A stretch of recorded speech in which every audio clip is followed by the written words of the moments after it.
الاهتداء سلام إلى قيام الساعة من اتبع الهدى أما بعد فأعوذ بالله من الشيطان الرجيم بسم الله الرحمن الرحيم قل هو الله أحد الله الصمد لم يلد ولم يولد ولم يكن له كفوا أحد صدق اللہ العظیم۔ حضرات علماء کرام، حفاظ کرام، حاضرین مجلس، ہماری مجلس کی شریک مائیں بہنیں بیٹیاں، آج یہ بڑا عظیم پروگرام قرآن حکیم کی نماز تراویح میں تکمیل کا اور پھر یہ خلاصہ تفسیر تعلیم القرآن، منتخب تعلیم القرآن کا یہ سلسلہ اول سے لے کر آخر تک چلتا رہا۔ آج آخری پارہ آپ نے سنا ہے۔ آخری پارہ جو ہے یہ قرآن حکیم کی ساری تعلیمات کا خلاصہ ہے، اور اس میں بھی آخر میں سورۃ البینہ سے لے کر آخر تک یہ جو آخری صورتیں ہیں، یہ صورتیں ساری قرآن حکیم کا لب لباب ہے، سارے قرآن کا خلاصہ ہے۔ یہ صورتیں تو اتنی قابل قدر ہیں کہ ہر آدمی کو ان صورتوں کا ترجمہ، تفسیر، ان کے مطالب اور ان کا مفہوم ہر ایک مسلمان مرد اور عورت کو پورے طریقے پر سیکھنا چاہیے، سمجھنا چاہیے، سننا چاہیے۔ اس کے دروس کے جو سلسلے ہیں، اس کے درس قرآن پاک کے، اس میں مکمل شرکت کر کے ان کی تعلیمات ہر صورت کی الگ الگ حاصل کرنی چاہیے کہ اللہ تعالیٰ اپنے پاک کلام میں انسانوں سے کیا کیا چیزیں مطالبہ کرتے ہیں، اور قرآن حکیم ہمیں کس چیز کی طرف رہنمائی دیتا ہے۔ یہ رہنمائی کی کتاب ہے۔ انسان دنیا میں گمراہیوں میں مبتلا ہوتے ہیں، ان کی سوچ میں، فکر میں، عقائد میں، نظریات میں، افکار میں خرابیاں پیدا ہو جاتی ہیں۔ جب انسان کی سوچ بگڑ جائے، فکر خراب ہو جائے، عقیدہ بگڑ جائے، فاسد ہو جائے، نظریات خراب ہو جائیں، تو اس کے سارے اعمال بھی پھر بگڑ جاتے ہیں، کوئی عمل بھی اس کا پھر ٹھیک نہیں رہتا۔ اس لیے ذہنی خرابی اور عقلی خرابی یہ انسانوں کو تباہ کرتی ہے۔ تو قرآن حکیم نے انبیاء علیہ السلام کی تعلیمات سے ہمیں سب سے پہلا اور بنیادی پیغام یہ دیا ہے کہ دنیا میں انسانوں کے ذہنوں کو بدلا جائے، ان کی عقل اور شعور کی خرابیوں کو دور کیا جائے، ان کے اندر جو عقائد اور نظریات اور باطل افکار ہیں جو ان کے دلوں کو، دماغ کو زہریلا کر دیتے ہیں، مسموم کر دیتے ہیں، ان سے انہیں پاک اور صاف کیا جائے۔ اس لیے تمام انبیاء علیہ السلام اپنی دعوت میں سب سے پہلے دعوت توحید دیتے ہیں، اللہ کا تعارف کرواتے ہیں، اللہ تعالیٰ کی ذات پاک کا تعارف کرواتے ہیں، اس کی صفات کا تعارف کرواتے ہیں۔ اس لیے انسان اللہ کی ذات تک تو نہیں پہنچ سکتا، لیکن اس کی صفات اور اس کے مظاہر کو دیکھ کر وہ اللہ جل شانہ کی معرفت حاصل کر سکتا ہے۔ اب اللہ کی معرفت حاصل کرنا یہ ہر انسان کا بنیادی حق ہے، یہ کسی ایک انسان کے پاس نہیں ہے۔ اللہ کے نبی آ کر اللہ کی معرفت کو عام کر دیتے ہیں، ہر انسان کے دل و دماغ میں اللہ کی معرفت پیدا ہو جاتی، آسانی کے ساتھ وہ اللہ تعالیٰ کا تعارف حاصل کر لیتے ہیں، ان کے اندر یہ پہچان آ جاتی ہے۔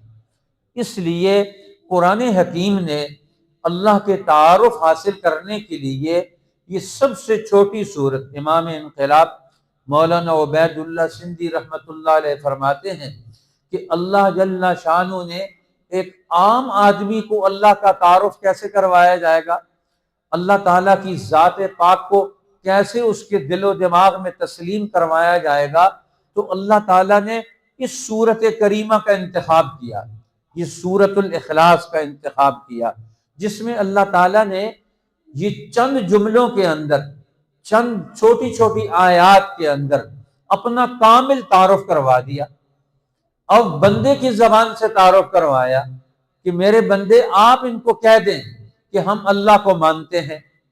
اللہ کون ہے؟ قل هو اللہ احد، کہہ دیجئے وہ اللہ ایک ہے۔ یہاں ہوا ضمیر شان ہے، شان یہ ہے کہ اللہ ایک ہے۔ سب سے پہلے اللہ کا موجود ہونا، اللہ کو تسلیم کرنا، یہ سب سے پہلی بنیاد ہے۔ اب اللہ جب انسان کہتا ہے تو اس کے دل و دماغ میں دو چیزیں بڑی واضح طور پر اس کے ذہن میں آتی ہیں۔ پہلی چیز جو اس کے ذہن میں آتی ہے وہ عظمت اور جلال کی آتی ہے، کہ اللہ ہے اور بڑی عظمت و جلال والا ہے، اس کی عظمت کی کوئی انتہائی کوئی نہیں، جس کے جلال اور بزرگی کی کوئی انتہائی نہیں۔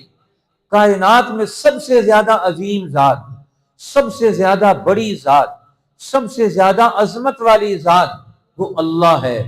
جب اللہ کا تعارف کروائیں تو یہ کائنات میں سب سے بڑی ذات کا تعارف ہے، سب سے زیادہ عظمت والی ذات کا تعارف ہے۔ اور پھر دوسری چیز جو اللہ کے تعارف کے ساتھ آتی ہے، جب ہم اللہ کا نام لیتے ہیں تو پھر اللہ کی محبت کا تعارف آتا ہے کہ اللہ تعالیٰ اس کی ذات پاک سے محبت کا اثر اور تعلق نکلتا ہے، والہانہ تعلق محبت کا، کہ انسان دنیا میں کتنے بڑے بڑے جلیل القدر انبیاء علیہ السلام اللہ کی محبت میں ہر قربانی دے رہے ہیں، ہر مصیبت جھیل رہے ہیں، ہر پریشانی وہ اپنے دل و دماغ پر ان کے گزرتی ہے لیکن اثر ہی نہیں ہوتا اس کا، اس کی محبت کتنی ہے۔ اب اللہ کے پیغمبر صلی اللہ علیہ وسلم پر اللہ کی محبت غالب تھی۔ طائف کے میدان میں طائف والوں نے پتھر مارے، لہو لہان ہو گئے، اور اس وقت انتہائی قسم پرسی کے عالم میں کہ طائف کے سرداروں نے طائف کے نوجوانوں کو لگا دیا، پیچھے سے ہوٹنگ کرتے ہیں، تالیاں بجاتے ہیں، بکواس کرتے ہیں اور پھپتیاں کستے ہیں اور پتھر مارتے ہیں، اور اللہ کے پیغمبر بیٹھ جاتے ہیں تھوڑی دیر کے لیے تو پھر وہ آ کر اٹھا دیتے ہیں، اور پھر طائف کی گلیوں میں چکر لگوایا، اور ایک بار نہیں کئی بار۔ اب اللہ کے پیغمبر طائف کے میدانوں میں، کبھی مکہ کی گھاٹیوں میں، اب اللہ کے پیغمبر کو جن حالات سے گزرنا پڑا، آج میرے سمیت کبھی کسی کو اس حال سے نہیں گزرنا پڑا۔ اپنے آپ کو کتنا اللہ کے لیے ذلیل کروا دیا، لیکن خوش ہیں اس پر۔ اور آخر میں جا کر جب ایک چٹان پر بیٹھے اور اللہ کے حضور دعا کے لیے ہاتھ اٹھا دیے، اللہ کے پیغمبر اللہم انت رب المستضعفین، اے اللہ تو کمزوروں کا رب ہے، انت ربی، اور تو میرا بھی رب ہے،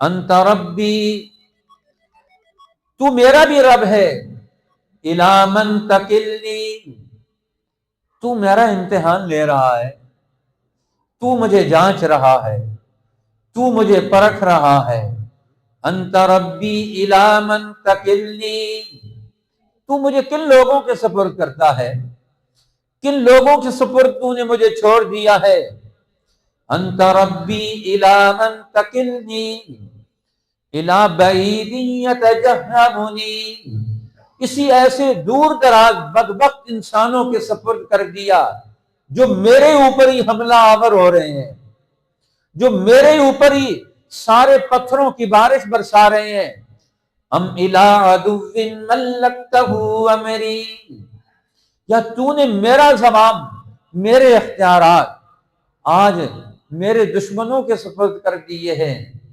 جب اللہ کے دربار میں اللہ کے پیغمبر کی یہ التجا پہنچی تو اللہ کی طرف سے فوراً جواب آیا، میرے پیغمبر جبرائیل امین آ گئے، کہنے لگے یہ ملک الجبال، پہاڑوں کا فرشتہ ہے، یہ آپ کے حکم کا منتظر ہے۔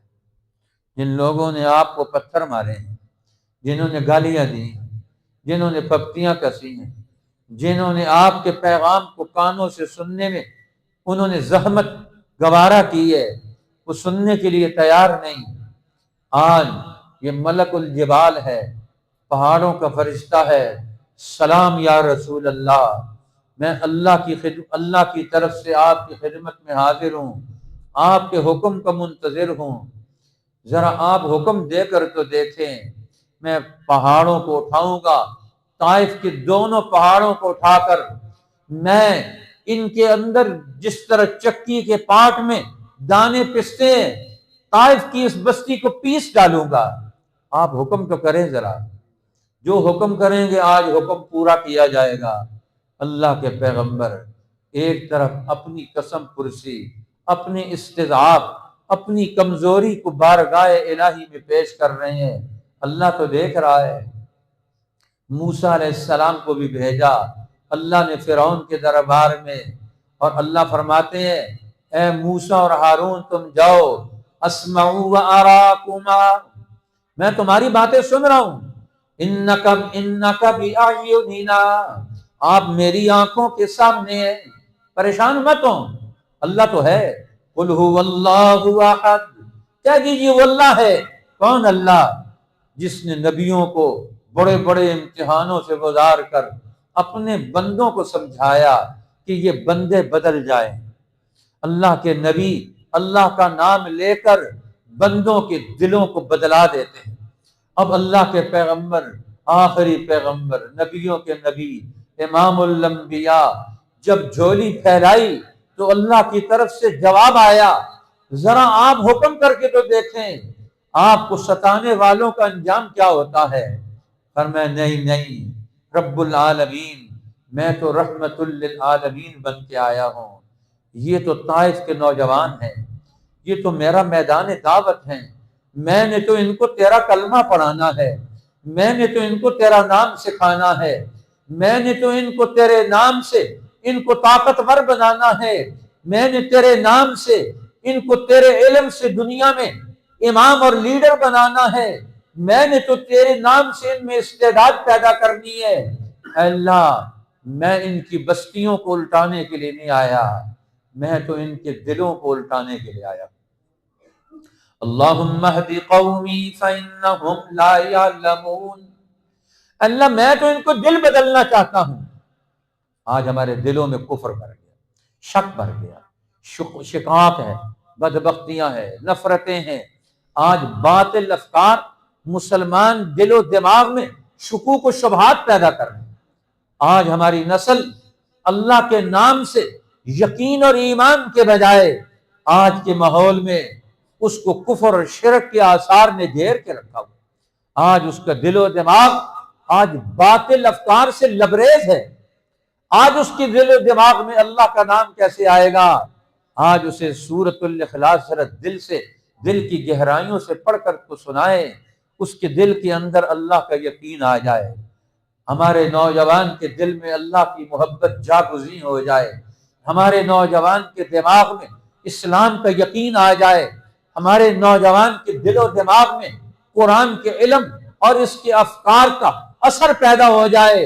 قل هو اللہ احد، کہہ دیجیے وہ اللہ ایک ہے، وہ اپنی ذات میں، اپنی صفات میں، اپنے کاموں میں، اپنی ساری نوعیتوں میں ایک ہے۔ قرآن پاک میں اللہ جل شانہ نے 4 صفات بیان کی اللہ تعالیٰ کی یہاں۔ اب اللہ احد، اللہ الصمد، یہ 2 ثبوتی صفات ہے، اور آگے 2 سلبی صفات ہے۔ اللہ کے اندر یہ 2 چیزیں ہیں اور یہ 2 چیزیں نہیں ہیں، تاکہ کامل تعارف اللہ کا ہو جائے، ہونا کس چیز میں ہے اور نہیں کس چیز میں ہونا ہے۔ اب اللہ کی ذات کون ہے، اللہ کا تعارف کیا ہے؟ ہمارے فقہا، ہمارے علماء، ہمارے محدثین، اللہ ان کی قبروں پر کروڑہا رحمتیں نازل فرمائے، ہمارے سمجھانے کے لیے اللہ تعالیٰ کی ذات کا تعارف کرواتے ہیں کہ اللہ کون ہے۔ المستجمع لجمیع صفات الکمال، اللہ اس ذات پاک کو کہتے ہیں جس میں کمال کی ہر صفت موجود۔ المستجمع لجمیع صفات الکمال، جس میں کمال کی ساری صفتیں موجود ہوں. جو کمال آپ لینا چاہتے ہیں وہ ہر کمال دنیا میں دینا چاہتا ہے. وہ اپنی ذات میں کامل و مکمل ہے، اس کو کسی کمال کی ضرورت نہیں. ہمیں ضرورت ہے، ہم نقائص سے بھرے ہوئے ہیں، ہم عیوب سے بھرے ہوئے ہیں. اسی لیے جب انسان اللہ کے ساتھ جڑتا ہے، یہ عیبوں والا انسان یہ کمال کی طرف جانا شروع کر دیتا ہے. اس لیے فرمایا اللہ احد، وہ اللہ ایک ہے. اس لیے تو بلال حبشی مکہ میں تپتی ہوئی صحراؤں میں ابو جہل کے رکھے ہوئے چٹانوں اور پتھروں کی ان سنگلاخ وادیوں میں جب ان کا خون اور پسینہ نکل رہا ہوتا تھا تو زبان سے یہی جملہ نکلتا تھا اللہ احد. ایک اللہ کو مانتے ہیں، کسی اور کو خدا نہیں مانتے، کسی اور کو حاکم نہیں مانتے، کسی اور کو معبود نہیں مانتے، کسی اور کو مسجود نہیں مانتے، کسی کے نام کی نظر و نیاز نہیں، کسی کا قانون نہیں، کسی کا نظام نہیں، کسی کی طاقت کو تسلیم نہیں کرتے. ایک ہی کی طاقت کو تسلیم کرتے ہیں، ایک ہی کو بادشاہ مانتے ہیں، ایک ہی کو بڑا مانتے ہیں، ایک ہی کو خدا مانتے ہیں. اللہ احد، وہ اللہ ایک ہے، وہ ایک ہے اور وہ یکتا و تنہا ہے. المستجمع لجمیع صفات الکمال، تو ساری کمال کی صفات کا منبع و مرکز ہے. اور پھر فرمایا المنزہ عن الشین والزوال، وہ ہر نقص سے ہر عیب سے وہ پاک ہے، وہ ایسی ذات ہے. اسی لیے تو بندوں کو حکم ہوتا ہے قدم قدم پر تم سبحان اللہ کا لفظ کہو. یہ سبحان اللہ کا لفظ کیا ہے؟ یہ اللہ سے ہر عیب کو، ہر ناپاکی کو، ہر نقص کو دور کرنے کا یہ علل اعلان اظہار ہے. سبحان اللہ، اللہ ہر عیب سے پاک ہے، اللہ تعالی ہر نقص سے پاک ہے. بندہ سبحان اللہ کہتا ہے تو یہ اللہ کے تعارف میں اپنی حیثیت کو منوا رہا ہوتا ہے. اس لیے سبحان اللہ کتنا اونچا کلمہ ہے کہ اللہ کے سارے بندے، سارے نبی سبحان اللہ کہہ کر اللہ کی عظمت و جلال کا اقرار و اعتراف کرتے. پھر کہتے ہیں اللہ الصمد، اللہ بے نیاز ہے، ساری مخلوق محتاج ہے. یہ مخلوق اس کی محتاج، وہ اس کی محتاج، وہ اس کے محتاج، سارے ایک دوسرے کے محتاج ہیں. یہ سارے محتاج کٹھے، وہ کھانے کا محتاج، وہ پینے کا محتاج، کوئی لباس کا محتاج، کوئی نیند کا محتاج، کوئی سونے کا محتاج، کسی کو اونگ آتی ہے. اب موسیٰ علیہ السلام نے کہا یا اللہ یہ تو مجھے سمجھ آ گئی، لا تأخذہ سنۃ ولا نوم، نہ اسے اونگ آتی ہے نہ نیند آتی ہے. نیند نہیں آتی یہ تو مان لیتے ہیں، اونگ بھی نہیں آتی. فرمایا ہاں موسیٰ اونگ بھی نہیں آتی. فرمایا پھر کیسے نہیں آتی؟ سمجھ آ جائے، اے اللہ تیری ذات سمجھ آ جائے، اونگ بھی نہیں آتی تو کیسے نہیں آتی؟ فرمایا موسیٰ یہ پیالے مٹی کے پانی کے بھر کے لے کر کھڑے ہو جاؤ ہاتھوں پر، یاد رکھنا پیالے گرے بھی نہیں، ٹوٹے بھی نہیں اور پانی بھی نہ گرے. اب موسیٰ علیہ السلام پیالے لے کر کھڑے ہو گئے، ادھر سے ٹھنڈی ٹھنڈی ہوا چلی، ہوا کے جھونکے آئے، ادھر سے موسیٰ علیہ السلام کو اونگ نے پکڑا. اب پھر بیدار ہوتے ہیں، پھر آتے ہیں، طاری ہوتی ہے پھر حالت، اور پھر تھوڑی دیر بعد پھر حالت طاری ہوتی ہے. تو پھر کیا کہتے ہیں دیکھ، آخر میں اونگ آئی اور وہ ہاتھ ایسے ابھرے، ایسے ملے اور پیالے ٹوٹ گئے. پوچھا موسیٰ یہ کیا کیا؟ پیالے توڑ دیے؟ کہنے لگے ہاں یا اللہ پیالے ٹوٹ گئے. کیوں ٹوٹ گئے؟ کہتے اونگ آ گئی تھی. اور میں اگر مجھے بھی اونگ آ جائے نا، یہ زمین آسمان کے سارے پیالے آپس میں ٹکرا کے ٹوٹ جائیں، یہ ساری مخلوق درم درم ہو جائے. وہ اللہ ہے الحی القیوم، وہ زندہ ہے اور سب کو تھام رکھا ہے، سب کو قائم رکھے ہوئے ہے. سب کا قیام، سب کا وجود، سب کی بقا وہ اسی کی ذات پاک کے مرہون منت ہے. لہذا اللہ الصمد، اللہ بے نیاز ہے. پھر پوچھا موسیٰ علیہ السلام نے یا اللہ تو ساری مخلوق کو پالتا ہے، تو کیسے پالتا ہے؟ ہمیں سمجھ نہیں آتی۔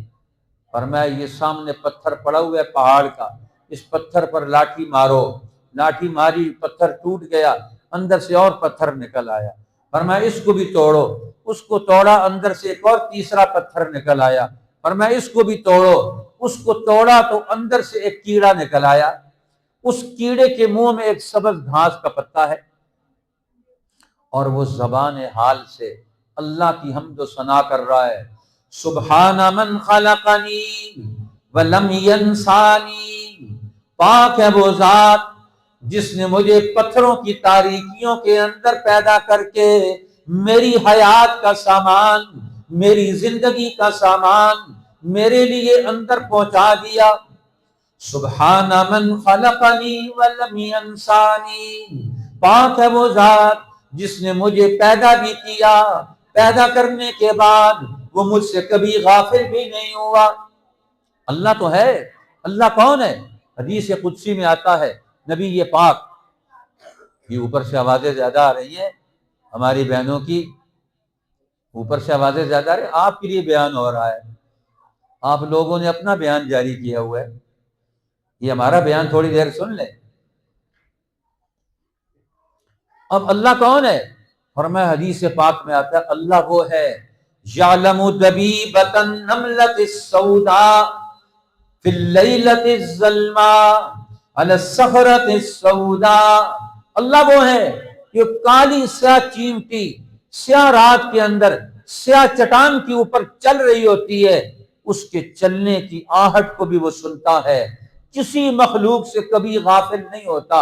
اللہ الصمد، اللہ بے نیاز ہے، وہ کسی کا محتاج نہیں، وہ سب کا داتا ہے، وہ سب کو دینے والا ہے۔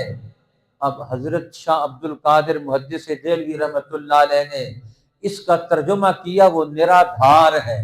سید عطا اللہ شاہ بخاری رحمۃ اللہ علیہ وہ فرماتے ہیں جیل کے اندر قید تھے اور وہاں شاہ عبد القادر محدث دہلوی رحمۃ اللہ علیہ کا یہ ترجمہ قرآن لے کر پڑھتے تھے۔ اب وہ کہتے ہیں نرادھار کا معنی کیا ہے؟ یہ ہندی لفظ ہے، اور یہ ہندی لفظ کہتے ہیں اس کا معنی سمجھ نہیں آ رہا، کہتے ہیں کہ آزادی کی جنگ میں، آزادی کی جنگ کی پاداش میں جیل میں ہے، اور ہندوستان کے بڑے بڑے لوگ تھے جیل میں، کیونکہ انگریزوں کے نظام کو چیلنج کیا ہوئے، ہم تمہیں نہیں مانتے، ہم تو اپنی آزادی کی جنگ لڑیں گے۔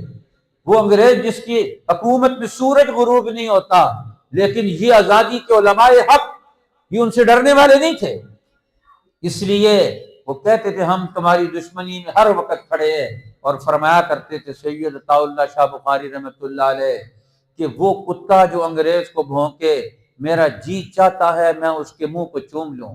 آج اس ظالم قوت کو، اس بدماش قوت کو، انسانوں کے قتل کرنے والے، ہماری دھرتی کو لوٹنے والے، ہماری نسلوں کو غلام بنانے والے، یہاں سے قرآن کا قانون اس کو بلڈوز کرنے والے، اس کا بوریا بستر گول کرنے والے، آج اگر ایک کتا بھی اس کو بھونکتا ہے ہم اس کی بھی قدر کریں گے۔ جو آج امریکہ اور یورپ کے ظالم قوتوں کا چیلنج کرے، ان کے مقابلے میں کھڑا ہو، ہم اسے اپریشیٹ کریں۔ اب وہ کہتے ہیں کہ وہاں ایک ہندو تھا بہت بڑا، ان کا مذہبی رہنما، وہ بھی جیل میں قید تھا، یہ لے کر گئے قرآن اس کے پاس، کہنے لگے کہ یہ لفظ اس کا ترجمہ لکھا ہوا ہے نرادھار، اللہ الصمد، اللہ نرادھار ہے۔ کہنے لگے اس نے یہ لفظ پڑھا، جھومنا شروع کر دیا اس نے، اللہ نرادھار ہے، اللہ نرادھار ہے۔ کہتے ہیں وہ تو دوسرے جہان میں چلا گیا، یہ لفظ کیا کیا کر، ہم اسے کہتے ہیں اللہ کے بندے ہمیں سمجھا، پھر وہ اسی موج میں ہے، مستی میں ہے، اور اس لفظ کو دہراتا ہے، ادھر سے اللہ الصمد کہتا ہے، اور پھر اسے کیا درجہ ترجمہ کرتا ہے اللہ نرادھار ہے۔ کیا بتاؤں میں اس لفظ کا اس کی معنویت کے بارے میں، میرے پاس لفظ نہیں ہے کہ میں اس کو تعبیر کر سکوں۔ کیا خوب کلام ہے اللہ کا، اور کیا خوب ترجمانی ہے اللہ کے کلام کی۔ ان ہمارے بزرگوں کی طرف سے ہندی زبان کا ایسا لفظ لے کر آئے کہ جس لفظ سے اس زبان کی معنویت کو جاننے والے وہ جھوم اٹھتے ہیں، اللہ الصمد سے اس کے دل و دماغ میں اللہ کا تعارف نقش ہو گیا۔ اللہ الصمد، اللہ نرادھار ہے، وہ کسی کا محتاج نہیں، سارے اس کے محتاج ہیں۔ جب اس کی تشریح کرنے بیٹھے کہنے لگے مجھے تو 1 سال کی تقریروں کا موضوع مل گیا، یہ اللہ الصمد پر 1 سال کی تقریروں کا موضوع مل گیا۔ ایک جملے کے اندر سے ہم نے رب العالمین کا تعارف کیسے کروانا ہے۔ آج مسلمان اللہ کا تعارف کروانا ہی بھول گیا۔ بچوں کو کیسے تعارف کرانا ہے، بوڑھوں کو کیسے کرانا ہے، مردوں کو کیسے کرانا ہے، عورتوں کو کیسے کرانا ہے، طالب علموں کو کیسے کرانا ہے، منطقی اور فلسفی لوگوں کو اللہ کا تعارف کیسے کرانا ہے۔ ہر ایک جو اللہ کو ماننے والا ہے اب اس کے ماننے کا اپنا اپنا انداز ہے۔ حضور علیہ السلام کے زمانے میں ایک عورت تھی بالکل مجنون، جنگل سے گزر رہے تھے، لوگوں نے کہا یہ تو مجنون ہے، دیوانہ ہے۔ آپ نے فرمایا نہیں، اس کی حیثیت کا تعین کرو۔ حیثیت کا تعین کیسے کریں؟ یہ اللہ کو مانتی ہے کہ نہیں مانتی؟ اب اس کو کیا پتہ مجنون اور دیوانہ؟ آپ نے فرمایا اللہ ہے؟ اس نے کہا ہے۔ دیکھو یہ نہیں ہے کہ تو بتا، اب جو نہیں بتا سکتا اس کے سامنے سوال کیسا کر رہے ہیں اللہ کے پیغمبر؟ کیا تو سمجھتی ہے کہ اللہ ہے؟ وہ کہتی ہے ہاں ہے۔ پھر فرمایا کہاں ہے اللہ؟ اس نے آسمانوں کی طرف اشارہ کیا، اللہ آسمانوں میں ہے۔ اب آپ نے فرمایا اس کا بیان درست ہے، اس کی عقل کے مطابق، اس کی سمجھ کے مطابق اس کو مومن تسلیم کیا جائے گا، اس کو مسلمان تسلیم کیا جائے گا، اس کو اللہ کا ماننے والا تسلیم کیا جائے گا۔ اب کیوں؟ اس کی اپنی عقل کے مطابق جتنی اس کی سمجھ ہے، اس نے اپنی سمجھ کے مطابق اس سے اللہ کا تعارف منوا لیا، اسے سمجھا دیا، اس کے دل و دماغ میں بٹھا دیا۔ اس کے ذہن میں تو ہے لیکن اس کے ذہن میں راسخ کر دی اللہ کے پیغمبر نے۔ جدھر جا رہے ہیں اللہ کا نام دلوں میں نقش کرتے جا رہے ہیں، اللہ کا بندہ بناتے جا رہے ہیں، اور اللہ کی بندگی میں جو آنے والی کمی کوتاہیاں ہیں ان کو دور کرتے ہوئے جا رہے ہیں۔ اب فرمایا اللہ الصمد، اللہ بے نیاز ہے، لم یلد ولم یولد، نہ وہ کسی کا باپ ہے اور نہ وہ کسی کا بیٹا ہے۔ اب یہ باپ اور بیٹا ہونا یہ بھی احتیاج کی بنیاد ہے۔ اگر وہ محتاج ہو گیا پھر وہ خدا کیسا ہے؟ وَلَمْ يَكُنْ لَهُ كُفُوًا أَحَدٌ، اور اس کی برابری اور ہمسری کا دنیا میں کوئی نہیں۔ اب یہ اللہ کی صفات کا ایسا تعارف ہے، دنیا میں جتنے باطل افکار موجود ہے، جتنے گمراہ فرقے موجود ہیں، ان کے جتنے غلط عقائد ہیں، قرآن کی چھوٹی سی صورت نے آ کر ان سارے باطل، یہود، نصارہ، ہندوستان کے بت پرست، عرب کے بت پرست، مجوس، دنیا میں جتنی قوموں کے باطل افکار ہیں، اللہ کی ذات پاک کے حوالے سے ان سب کو قرآن حکیم کے چند جملوں نے آ کر صاف کر دیا اور خالص توحید کا عقیدہ لا کر بٹھا دیا۔ اب یہ کامیابی کی بنیاد ہے، ہمارا ذہن واضح طور پر اللہ کے تعلق سے سرشار ہو جائے، یہ ہماری کامیابی کی بنیاد ہے۔ ایک صحابی حضرت معاویہ ابن معاویہ رضی اللہ تعالیٰ عنہ وہ فوت ہو گئے، اور رسول اللہ صلی اللہ علیہ وسلم غزوہ تبوک پر تشریف لے گئے تھے، اور یہ مدینہ میں بیمار تھے، فوت ہو گئے۔ اب راستے میں اللہ کے پیغمبر 2 مہینے کی مسافت پر ہیں، اور وہاں سے اللہ کا حکم آیا کہ میرے حبیب آپ کا وہ امتی مدینہ میں فوت ہو گیا، اب آپ اس کا جنازہ پڑھائیں، آپ اس کا جنازہ پڑھائیں۔ اب اللہ نے راستے کھول دیے سامنے، جس طرح حضور علیہ السلام نے نجاشی کا جنازہ پڑھایا، جو حبشہ کا بادشاہ مسلمان ہو گیا، مسلمانوں کو اس نے مدد دی، رسول اللہ کا امتی بن گیا، اور اللہ کے پیغمبر وہ فوت ہو گیا۔ اللہ نے سامنے سے پردے ہٹا دیے اور اللہ کے پیغمبر نے اس کا جنازہ پڑھایا، اور پھر اس کو دفن کیا گیا مسلمان ہونے کی حالت۔ اب ان کا بھی جنازہ رسول اللہ نے تبوک کے سفر میں پڑھایا، اور صحابہ نے پوچھا یا رسول اللہ ان کو کیا خصوصیت تھی کہ آپ نے ان کا جنازہ پڑھایا؟ فرمایا اس آدمی کو سورہ اخلاص سے بڑی محبت تھی، سورۃ الاخلاص سے اتنی محبت تھی، سورۃ الاخلاص سے محبت، اللہ سے محبت دین کے اخلاص کے سب سے اونچے درجے پر ہے۔ تو آپ نے فرمایا حبک ایہا یدخلک الجنہ، تو نے جو سورہ اخلاص سے محبت کی تیری یہ محبت تجھے جنت میں لے کر جائے گی۔ حضور نے فرمایا جو 10 دفعہ سورہ اخلاص پڑھتا ہے اللہ جل شانہ اس کا جنت میں محل تیار کرتے ہیں۔ حضرت عمر نے عرض کی یا رسول اللہ ہم تو 20 دفعہ پڑھیں گے، ہم تو 30 دفعہ پڑھیں گے، ہم 40 دفعہ پڑھیں گے، ہم 100 دفعہ پڑھیں گے۔ آپ نے فرمایا اللہ اس سے بھی زیادہ دینے والا ہے، تو اللہ کے خزانوں میں کوئی کمی ہے؟ تم اس کے خزانوں کو تم محدود کر سکتے ہو؟ فرمایا جتنی دفعہ پڑھو گے اتنے محل بنائے گا۔ اس لیے یہ سورت بڑی عظیم سورت ہے، یہ بچوں کو اسی لیے شروع میں یاد کروائی جاتی ہے کہ ان کا عقیدہ مضبوط ہو جائے، ان کا نظریہ اور فکر خالص ہو جائے۔ آج ہمارا نظریہ اور فکر خالص نہیں، ملاوٹ والا ہے، ہمارے دل میں ایمان بھی ہے شک بھی ہے۔ اب کفر اور اسلام، ایمان اور شک دونوں کو رلا ملا کر ہم چلا رہے ہیں، اس لیے نتیجہ کچھ بھی نہیں نکل رہا آج مسلمان کا۔ اخلاص کی بنیاد پر اپنے دل و دماغ کو توحید سے بھر دیں، اللہ کی توحید سے، اور توحید کے نتیجے میں انسان کے اندر سب سے بڑی جو چیز آنی چاہیے وہ عدل کی ہے۔ ایک طرف اللہ کو مانتا ہے تو دوسری طرف دنیا میں عدل قائم کرے گا تو انسان دنیا میں کامیاب ہوگا۔ اللہ جل شانہ ہمیں قرآن کا یہ پیغام قبول کر کے اپنی زندگی کو خوبیوں والا بنانے کی توفیق عطا فرمائے۔ یہ باقی باتیں تو آپ سنتے رہیں گے انشاءاللہ، وقت کے ساتھ ساتھ آپ ہمیں ضرور ٹائم دیں۔ ہر منگل کو قرآن پاک کا درس ہوتا ہے، روزانہ ترجمہ قرآن کی کلاس ہوتی ہے، جمعے میں آپ تشریف لائیں، بہت سارے موضوعات ہوتے ہیں۔ تو آپ حضرات سے یہ گزارش ہے کہ آپ پوری اہتمام کے ساتھ ہمارے ان پروگراموں میں شامل ہوں تاکہ ہم دین کی باتیں سیکھ کر ہم ایک نیا ماحول بنائیں اس شہر میں۔ آپ حضرات کی محنت سے، آپ کے تعاون سے انشاءاللہ ہم ضرور کامیاب ہوں گے۔ آج آپ موجود ہیں، آپ اپنے ساتھ اپنے گلی محلے سے 2 آدمیوں کو اور دعوت دیں، ان کو شامل کریں۔ ماشاءاللہ ہمارے اعتکاف والے حضرات یہاں تشریف لائے، اللہ تعالیٰ ان کی آمد قبول فرمائے۔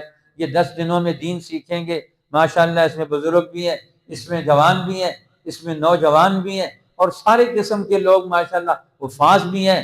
یہ سارے لوگ یہاں اس کے اندر موجود ہیں، ہمارے کئی حافظ یہ اعتکاف میں بیٹھے ہوئے ہیں، علماء بھی ہیں، سارے علماء ان کی خدمت پر یہاں لگے ہوئے ہیں۔